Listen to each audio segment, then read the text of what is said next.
This is the Echelon Racing League. This is the first weekend of racing in the Pro Series. This is actually the third stage of the first weekend, but I'm going to talk through all the races in the weekend, everything that went right, everything that went wrong, some highlights while we watch this footage. This particular stage, stage 3, basically just goes straight up the Stelvio, so there's not a whole lot of tactics. There is a little bit of stuff that I'll talk through as this video is going on, but I figured this would be a good way for me to talk about the whole weekend and have something to watch while we do it. So you can see the basically red line going up and to the right at the bottom there. That is the stage profile. And red, I think, is like over 6 or 7%. So basically this whole stage is just going up the whole time. So you can see my whole team restart racing here. We got the in-game kit now, which is awesome. Looks really good. We are all on the front row, or I think 4 of the 5. We had 5 or 6 guys racing today. Most of us are on the front row. We made a point of that. I learned a lot about starts this weekend in RGT. I already knew that they were hard, but I learned a lot more specifics about the mechanics this weekend. I'll get into that as I talk through the stages individually, but trying to hold pretty steady power there for the little countdown. Although this stage, I knew the start really wouldn't be that much of a deal. Like, I don't need to be right at the front because we're basically, there's just a little bit of flat and then we're right into the climb. So there's not too much to worry about in terms of splits and stuff. I just wanted to make sure I was in the draft until we hit this 7, 8, 9% here, because once you get up onto about 9%, there's really not that much. There's not that much gain from the draft. I saw plenty of times on here that I was with somebody or with a group on a 9% or 10%, and it tells you you're only saving about 5 watts, but you are kind of running into the back of them sometimes and hitting that little I think virtual braking might be too harsh, like virtual freewheeling or something. It's not really slowing you down. It's just not letting your power propel you forward as easily. So you can see we're kind of sorting into the base of this climb. So this is stage 3 of the weekend. We did 2 races, Friday race, Saturday race, and this is Sunday.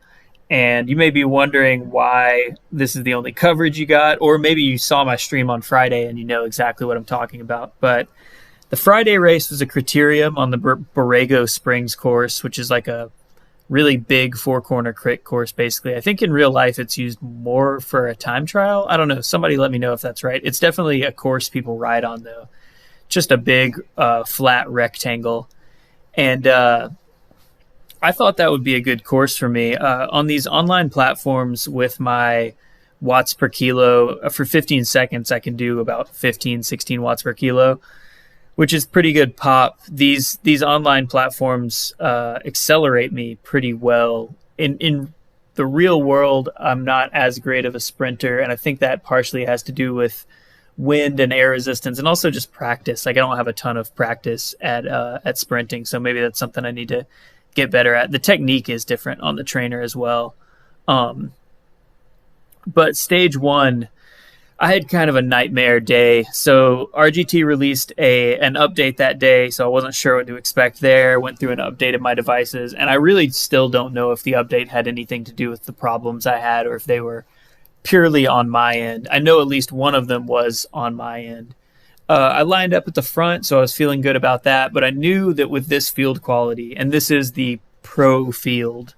You can put that in air quotes or whatever, but there are plenty of, like, you see Wahoo Lacole rider next to me here, and everyone has in-game kit, and everyone is wearing the correct kit, so everyone you see here is actually on these teams. We've got the Canyon Development Squad out here, and then several in real-life racing teams. We got SCS Gutenplan, who you would know from the USA Crit Series. We got EVOQ.bike, who actually, like, they have a real-life gravel team. They have this esports team. One of those riders just went past me right there. Project Echelon is a domestic elite team. One of their riders right there, Grief, going past me. So my point is, I knew that the start would be really hard. Everyone knows we got enough people that are like super strong outdoor riders that can just push the pace, and then enough people that are savvy esports racers and know how hard the starts are. So on Friday, and a few of you were watching my stream, I was attempting to stream it on Friday. Basically, I was trying to game the system a little bit and really pop right at that zero mark of the little countdown it gives you. It says like start pedaling, the race is starting or something, 5, 4, 3, 2, 1. And I wanted to be really hitting huge numbers right when it hit zero. So I was doing about 13 watts per kilo when it hit zero. Now that meant that I had not spun up as early. Like I didn't really start standing and smashing the pedals until I was at about probably about 3 seconds to go actually. And then there's the trainer lag to factor in, which is another thing I'll get into.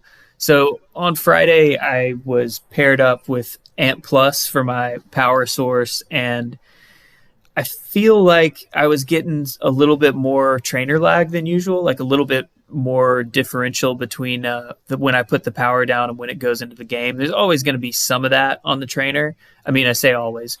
Somebody out there invent a trainer and a system that connects to Zwift and RGT and all this stuff that has zero lag. That'd be amazing.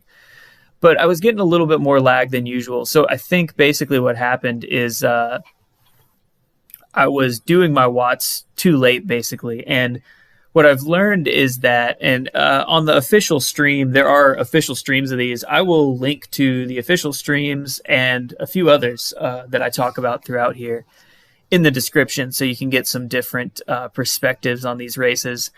But basically on the official stream, James Vickers, who works for RGT, mentioned that it's, imagine if you lifted the wheels of a car up and you revved the engine up to 60 miles an hour and then dropped the car on the ground. That's kind of how the starts work in RGT. And I knew it was something like that, but I wasn't totally sure. I thought it was maybe taking the wattage like right when you hit zero and translating that into speed.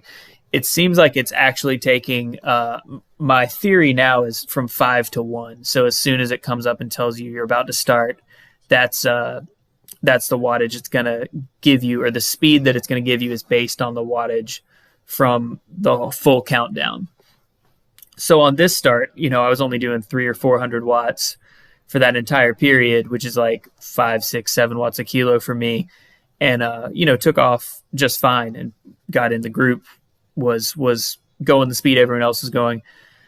I was basically doing 900 watts going backwards because I just timed it wrong on the Borrego Springs course. And that start is slightly downhill, and I am a 61 kg rider, so I already don't go downhill quite as fast as some others on these online platforms. So basically, I'm getting gapped off immediately at the start going into turn 1. I got real close, got in a little chase group there.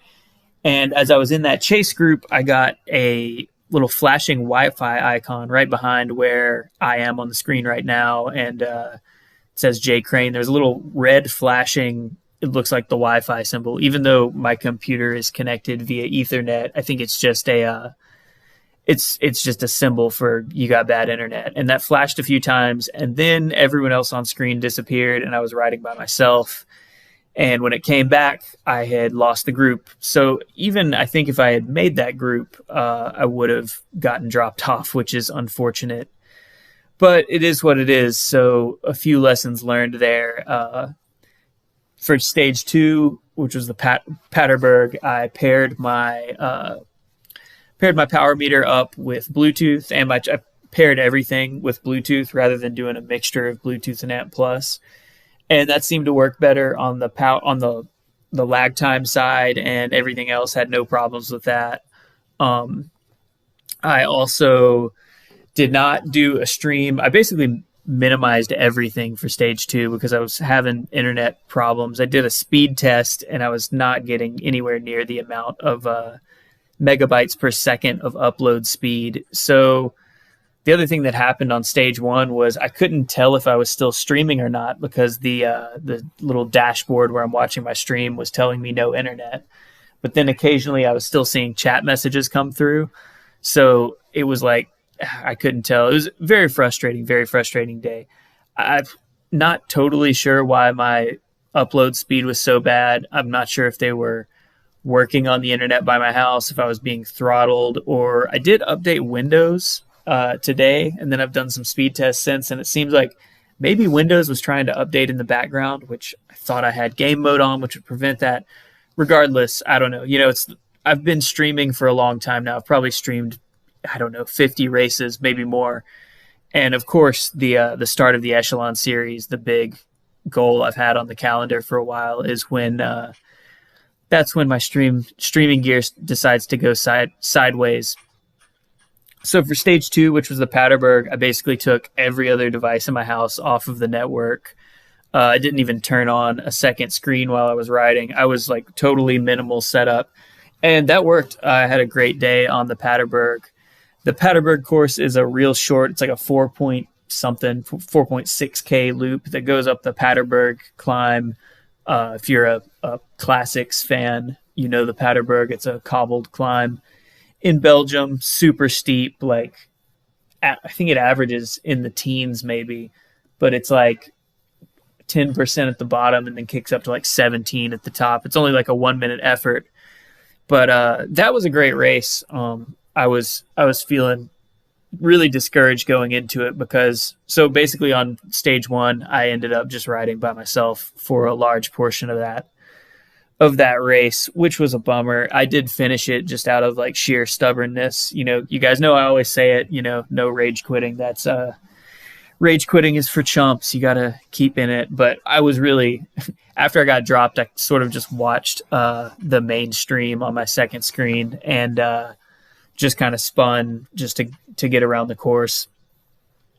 And we did have a good race. We had several guys scoring points that day. Jaden, Mike, I think Dan might have gotten some. We got some points. Dave, several of the restart guys though in the points. So how the points work for this series is there are points for places 1 through 20, and those points go into a bucket for the full team rather than a bucket for the individual. So that makes it a little easier if you got riders that can't make, especially the Friday stage is tough for everybody to make that one. But it is what it is. So I actually like the team racing because it makes it changes the dynamics a little bit, and I think it's pretty fun. It makes it where, like me right now in this race, I'm racing for 20th. Like I can see the group up there. Like that group is points. So I want to score points for my team, because I know we got Jaden up near the front today. Basically, even, if we're not winning this race, if we're just stacking that top 20, we can all be scoring some points. And that was also the case on the Paderberg. So I was in the second group. We had Jaden up in the front, and that race was really dynamic. Actually, the coolest thing of that race, I'm going to drop it right here, on the mainstream that went out over on USA Cycling, Velo News, the Project Echelon site. All the mainstream is awesome, like ESPN level, wipes and fades and live cameras and all that stuff. Really awesome coverage with commentary from Brad Soner, who is like the voice of American cycling. So I'm going to drop a clip right here that was really cool for me. Joining up into third. So this might be a small group of 3. These guys might be able to get away if they're able to work together, but there's still a lot of big names back behind them. You see Cooper, you see Swart, there's Jonathan Crane getting a tag above his name as well. So there are still a lot of strong riders remaining in that group behind these guys.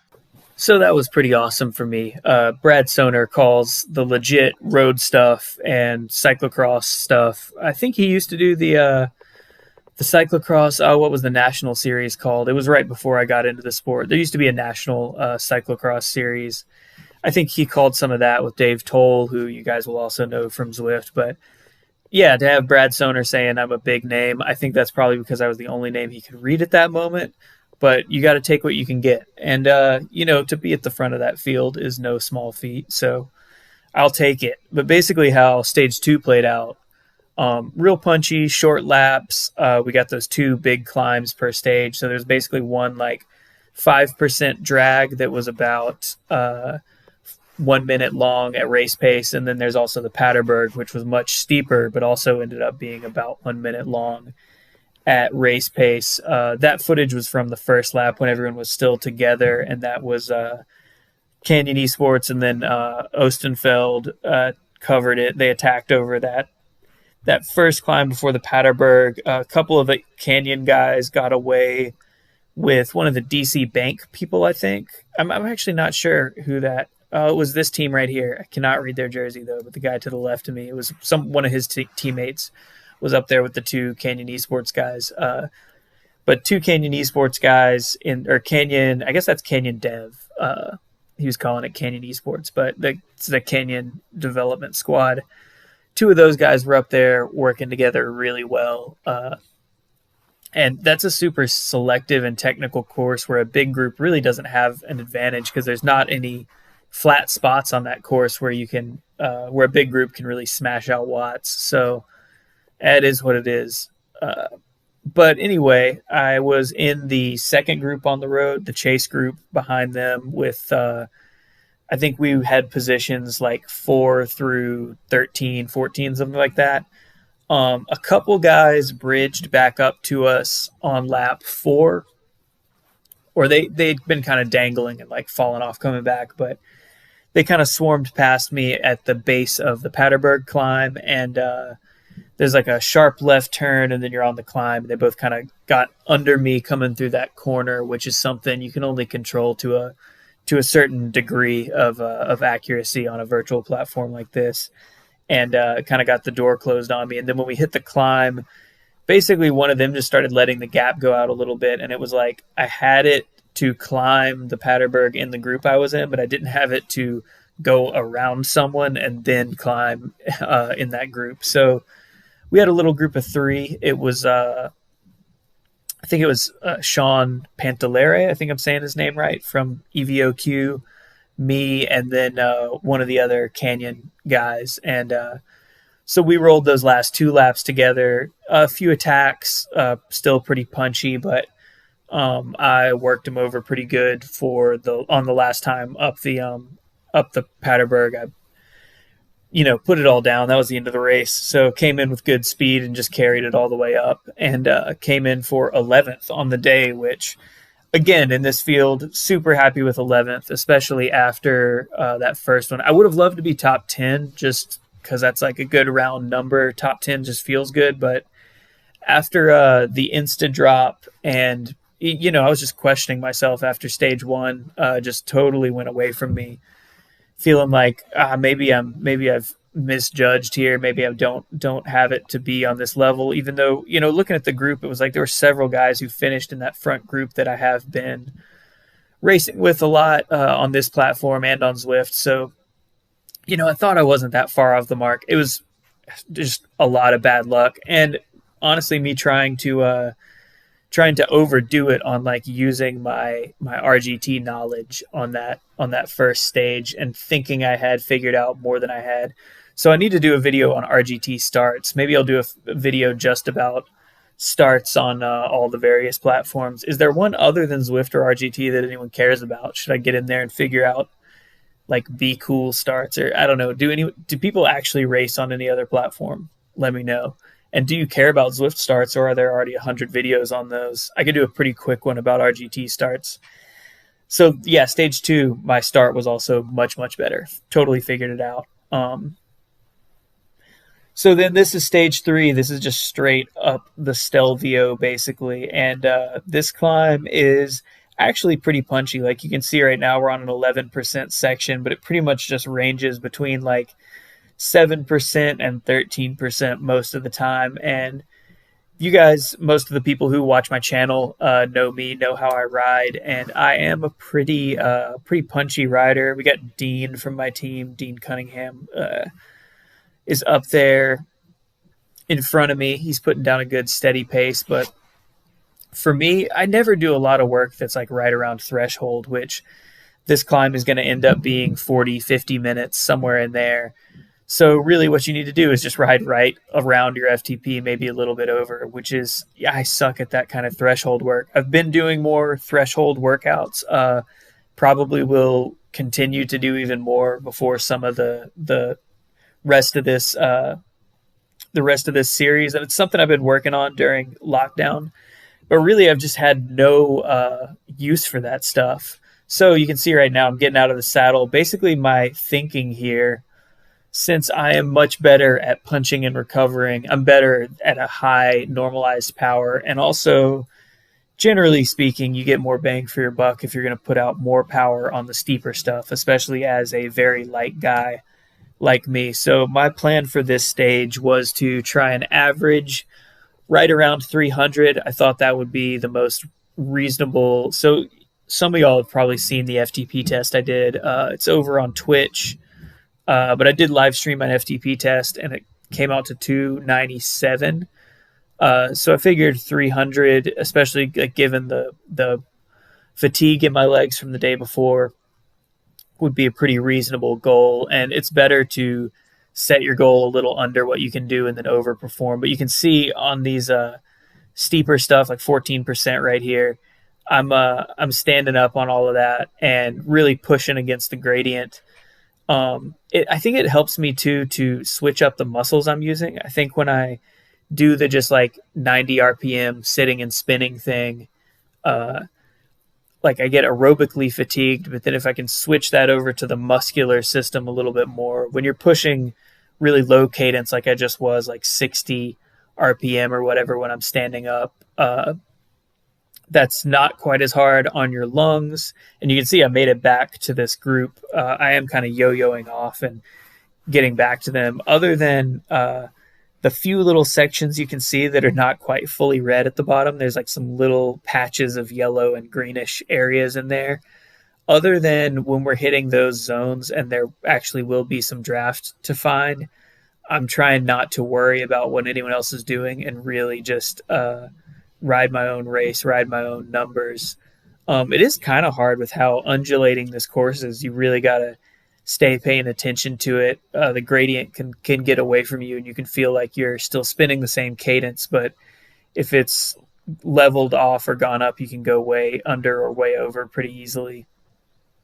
So you can see there, I glanced away from the screen for like 1 second, and it really fell. But I will say all the jumping around, I mean, power is always jumping around to some degree, especially this is only 3 seconds smoothing, so it's not super duper smooth. But yeah, power is always kind of jumping around. I could see that steep section coming, so I went ahead and stood up. I was also trying to play the trainer lag a little bit so that I did some recon on this course. I knew that the switchbacks themselves, a lot of the switchbacks were very steep. Like it went 13% for a second there. And on RGT, momentum is so important. Like the game really it loves inertia. So if you can, especially when it's a real short, steep pitch like that, if you can time it so that you put down a big surge and it's only on, like those watts hit your avatar when you are on that gradient. Because you could do them as you're looking at the gradient, but there is that 1 or 2 second lag in there. I generally say that the lag is going to be about 2 or 3 pedal strokes. So I try to get 2 pedal strokes in before I hit the steep gradient. So when I see one coming up, I will stand. I think what I'm doing here is, yeah, you can see there's a little green coming up on the gradient at the bottom. That right by my back tire, there's a little marker, and that's where I am. I was trying to see if I could grab a draft, but I realized that this guy was coming up behind me better than the guys in front, so thought I would let him get in front of me. Never really got a draft there. That was a little bit of wasted effort, but like I said, I'm better at the spiky effort than the clean effort.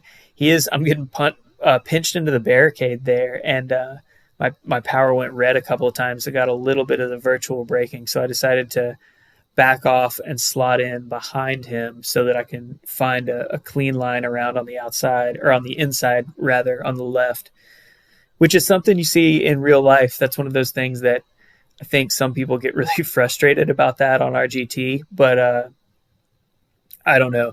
I mean, you don't have full control over where your avatar is going. But I do like, I think, I've been thinking about RGT a lot this weekend, especially as, you got a lot of riders who are very prominent on other platforms. Some of the guys I've listed coming over to RGT for the first time. The guys on my team restart really racing on this platform in earnest for the first time. We have done a lot of homework and a lot of research doing community races, and everybody's been really getting in here. But this is the first like top level esports racing on RGT. I would say this is the first. This is the first time it's really been serious. Like Velo News is covering this, as I said before. It was being streamed out on the USA Cycling YouTube channel. It's getting press coverage across the cycling media. There's their ultimate goal here is to make this a thing where real life teams and esports cycling teams can kind of come together and promote road cycling a little bit in the off season. We got one of my teammates here coming up on me. This is going to be Hal, and Hal rode a great race. He paced it so well. He's getting in the points here, so he's in 20th. This was a brutal day because I was just right on the cusp of points. So, like I said, the points go 20 deep. So I'm basically racing for the scraps point wise. But like I said, the more guys we can get in those points, I think there were about 60 starters today. Maybe a few technicals or rage quits. So I think it was closer to 50 finishers, but 60 starters. So basically, I mean, that means no one here is messing around. There is no one here who's not taking this seriously. Also, a cool thing about this series is that we are all required, and this is another thing of it being like real, actual high-level esports. We're all required to do weigh-ins and calibration videos and submit some power numbers that are not from RGT, so some like outside benchmark tests where, if you go do 20 minutes at your power meter says it's 400 watts, but you're going, slower than everybody else at that climb, it's probably not really. So this is actually Eric Hill from Project Echelon coming up on me right here. He is kind of the dude, kind of the organizer. So Project Echelon is an American like elite team, as I said before. And then I gave him a wave there with the app just to say, what's up, acknowledge the hard work he's put into this event. But basically when their entire 2020 season got canceled, they were the ones that brought a few of these big races onto Zwift. And they actually did a virtual Tour of the Gila, virtual Joe Martin, and I think one other one on Zwift early in lockdown. Basically, they were faced with their entire season being canceled, and they were looking for a way to compete and a way to bring some value to their sponsors. So they came up with this, let's partner with some real life American races, the big premier events, and let's find a way to like replicate them or put them on in conjunction with the actual organizers on a virtual platform and get some of the real teams involved. And those races were great. You can go back on the Zwift Community Live channel and check out some of that racing. But I think Zwift is notoriously hard to get events on. And RGT, that's one of the great things about RGT is they basically give everyone the tools to put on whatever race they want. So now RGT HQ did actually get with Project Echelon and help them with this series, promote it and all that stuff. But even if they hadn't, there's nothing stopping Eric and the guys from getting on here and putting on whatever race they want. If you have a premium RGT account, you can organize a race. You can build a custom course. So this is the other RGT thing about it. This first set of races, this first stage race on RGT is on basically the pre-built worlds in RGT. This is the Stelvio, and this is more akin to a Zwift course where they have gone through and rendered it to look like the real thing to some degree. But with RGT, you can take a GPX file of any course, upload that, and it will basically build a road virtually that mimics the gradient and the turns. And also on RGT, the turns affect how the racing happens. The turns make you slow down to some degree based on how fast you're going coming in, whether or not people in front of you are braking, and how sharp the turn is. So it's just a little bit more dynamic, and you can make the racing a little bit more like the real life races. So rather than trying to, do Tour of the Gila and like find courses on Zwift that are going to be like, sort of analogs, they can actually just take a GPX file of that race and put it in RGT, and then we can race on it. So that's what we're doing here. They've put together this whole league on RGT, and this is the first of, I think, eight like stage race or omnium weekends that are going to be like this, like Friday, Saturday, Sunday. There may be one that's like a double, just like a Saturday, Sunday, 2 crits or something. I think Armed Forces Cycling Classic may be like that. So past this one, they're all going to be based on real American races, and I think we're going to see a few more of the real life American teams getting in here and racing to Foundation CBB, which is like a CCB. I think it's CCB, but Foundation has been like a long running team on the American elite road scene. I think we'll see some of their guys in here, but yeah, we got several like Full Send and Hugh Dog and Primal Audi Denver. We got several teams that represent out at the real life USA Crits and Pro Road Tour stuff in here doing these races, and then mixing it up with the pro esports guys, a lot of whom, even if they are pro esports people, do not race or have not raced on RGT a ton up to this point. So it's kind of all new territory. But yeah, I was thinking a lot about RGT with everybody coming over here for the first time, and how it works, and like the braking and the turning and all that kind of stuff. And what I've really come to is, you see a lot of criticism, especially I think people who are habituated to Zwift specifically, because Zwift kind of rounds the corners off of everything. Like the accelerations are not as fast and the decelerations are not as slow, and the draft is a little bit stickier, and it's just kind of rounds the edges off of everything, kind of nerfs everything a little bit. The sticky draft is one of those things people always talk about. And RGT is almost the opposite in that. Like if the draft is too sticky on Zwift, the draft on RGT is not sticky enough. So people are really slingshotting around and getting up crazy amounts of speed. Whereas in Zwift, you'd be stuck behind that person, which makes it harder. You're not going to go to the front with a ton of momentum, but you're also not going to go out the back as easy. So I think some people get frustrated that it's not exactly like real life, which is funny in one way because Zwift is also not exactly like real life. These things are games.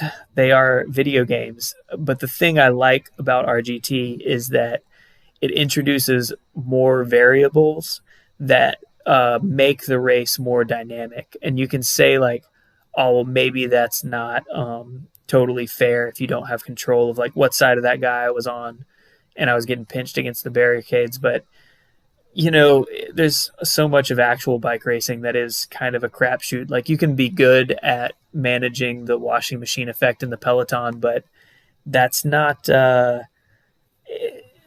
it's not, you can't totally control what everyone else is doing, and it's not like you can just go wherever you want. You got to look for little holes. So in much the same way that real life racing is about sort of like understanding the complex systems of what every other rider is doing and what the wind is doing and how to move around and navigate and when to put your effort down. It's like a different set of variables, or maybe the variables don't work in exactly the same way as they do outside, but it does make the racing a little bit less of just like do an FTP test and then sprint at the end, which I like. So Now, ironically, having said that just now, this race is a bit of an FTP test, but like I said before, I'm trying to game the system a little bit here. So me and we've got Neil Ostenfeld from EVOQ.bike right here, and I think he may have streamed this whole weekend. I know he does. He does the YouTube thing. So if I can find his streams from the weekend, I will put them below because he might have some good footage that I do not have. I think I was in a group with him yesterday as well, or I was definitely in a group with his teammate Sean at the end. But I think Neil might have been in that what ended up being the second group on the road, I guess, once they caught Jaden. So yeah, stage 2 results. I guess I should talk about.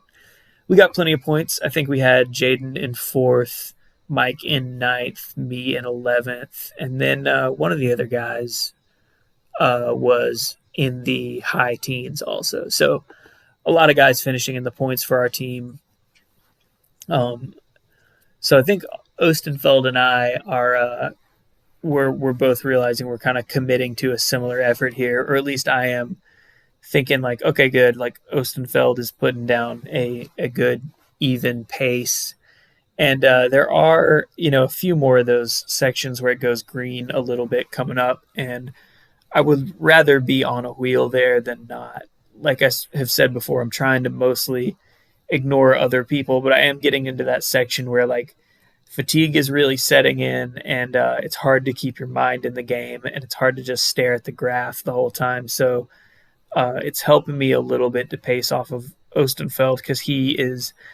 I know he's strong. I know he's a known quantity. I mean, that whole EVOQ team over on Zwift is definitely a known quantity. So I know that that's going to be a good wheel to stick, and I see him keeping it pretty even. I'm still going to try to maintain my speed as best I can, but on these longer stretches, it's helping me a little bit to pace myself off of his effort. And my hope is, that maybe a couple guys ahead will blow up or whatever and start going backwards, and then we will be in the points because we're real close. We're in 23rd right here, so I should say I was really anything better than like half than mid pack. I was going to count as a win today because I knew what I bring to the table, especially for this like pro level RGT stuff.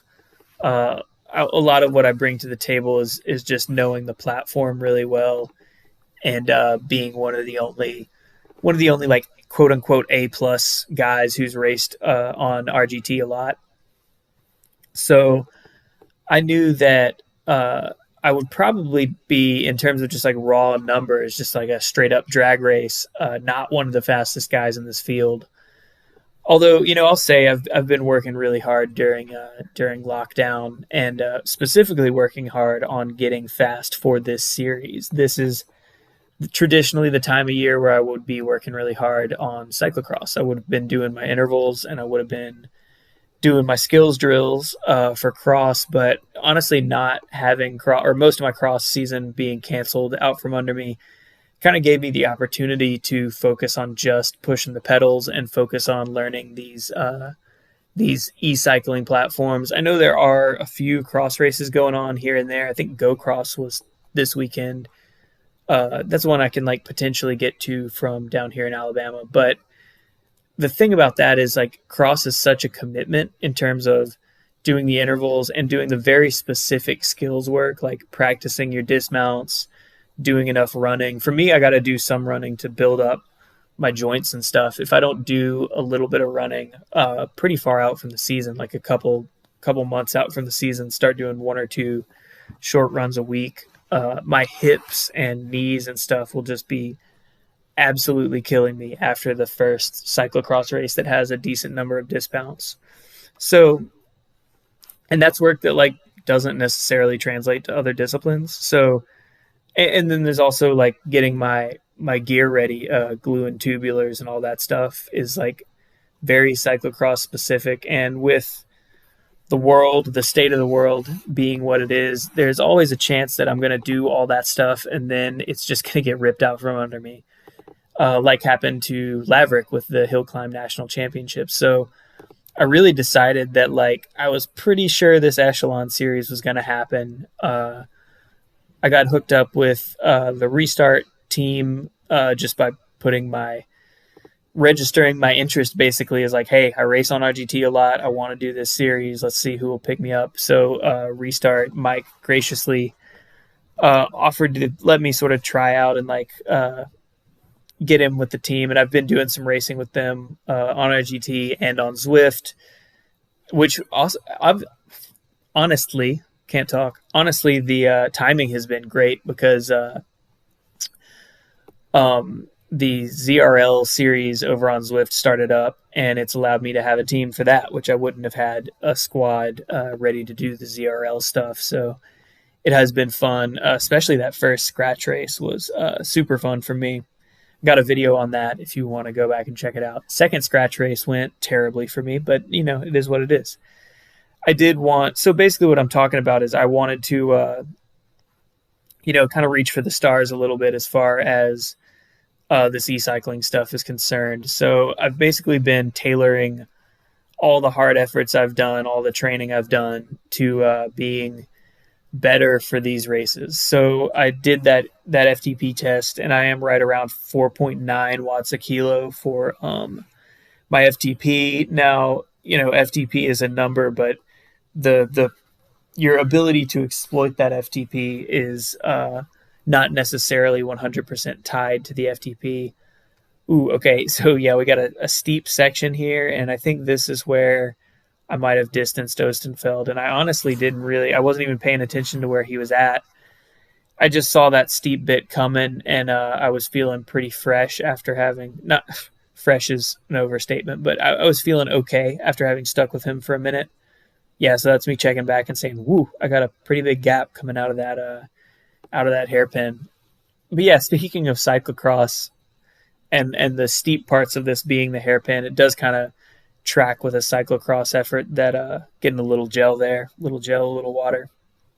It does kind of track with a cyclocross effort that I'm punching through and out of those corners, much like you do on a cyclocross course. A lot of micro sprints. Although here it's not so much about getting back up to speed; it's about not losing speed on those parts that are very, very steep. That's something that I think really helped me on stage 2. There were a couple of little sections where it gets really steep for a short time, and I think some people, especially people who turn their trainer difficulty way down, if you do that, you can do that, but you got to watch the gradient up in the top right there. If you're not watching the gradient, you can get caught out really easily, and you can still be spinning,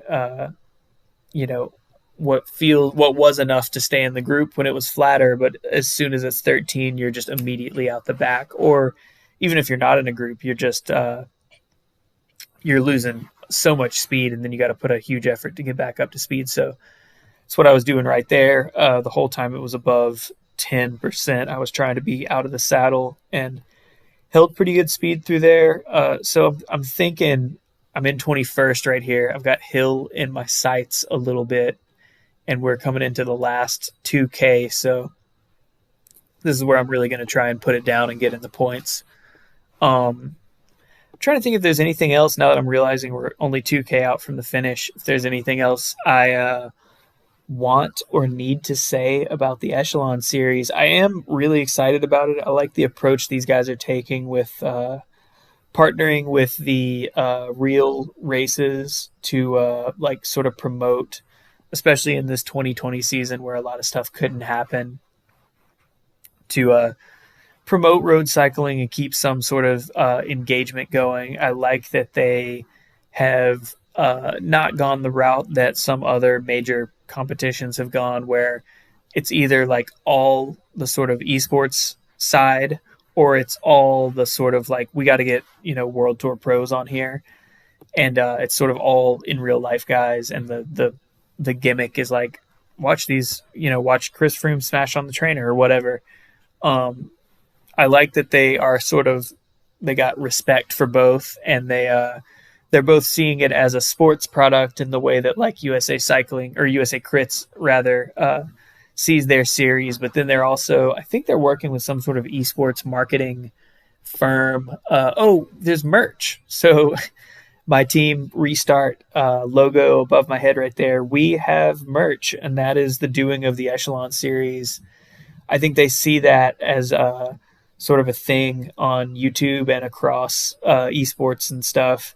And so they're trying to like kind of just crack into that a little bit. And I respect they're taking real big swings with all this stuff. It's cool to see. I'm glad they're doing it. So I'm really excited to see where this series goes, especially, like I said, stage 1 was sort of a nightmare. I said it actually in our group chat, like watching the stage just go away from me at the start, especially being live on a stream. I gotta say, I love streaming. I've had a lot of fun, connecting with people. It's always fun talking with my stream. It's sort of taken the place for me of the like go out for a hard group ride and you're kind of chatting with people between the hard efforts and getting a little social interaction. Chatting with my stream has become kind of filled that void and allowed me to connect with a lot of people all over the place. And it's made e-racing a lot more fun. But I will say there's also like some pressure to it. I feel a lot of pressure to perform well. So to have like this big goal that I had been pushing toward and promoting, and it's just like immediately, literally the gun goes off and it's just going pear-shaped from the start. Really like messed with my brain, but I am proud that I was able to rally and have a good result on the second stage. And I know 11th is like not crazy or anything, but I was really proud of it, given the field quality, and I feel good about it. I feel like even in the chase group I was in, that was all legit guys who know how to ride on these virtual platforms and can do big numbers. And so then this was kind of the final test for me, was like in this stage that was going to be just like a raw wattage, watts per kg, just, festival bonanza. Could I hold my own in this field? And it turns out the answer is, am I toward the front of the field? No. But can I hold my own? Yes. Like I'm right outside the points here and I can see Hill going around the corner. I should have just gone full sprint right here. I did not realize how close we were. It's only 500 meters. I'm literally just watching the gradient at this point. I'm just watching the gradient and just trying to punch when it gets steeper. And then this is me realizing like, crap, that's the finish right there. So I just kind of ran out of road. The finish was a little sooner than I thought it was based on the elevation profile. You can see like right behind my butt, it kind of looks like it goes into the green a little farther. So what I was trying to do was get within striking distance of Hill and then see if I could really sprint up a big head of steam and get around him. Oh well, didn't quite get there. Would have loved to get that last spot for the points, but pretty satisfied giving the guys a wave here at the top. Hurting though, just absolutely hurting. That was such a hard effort. Switching it over to C.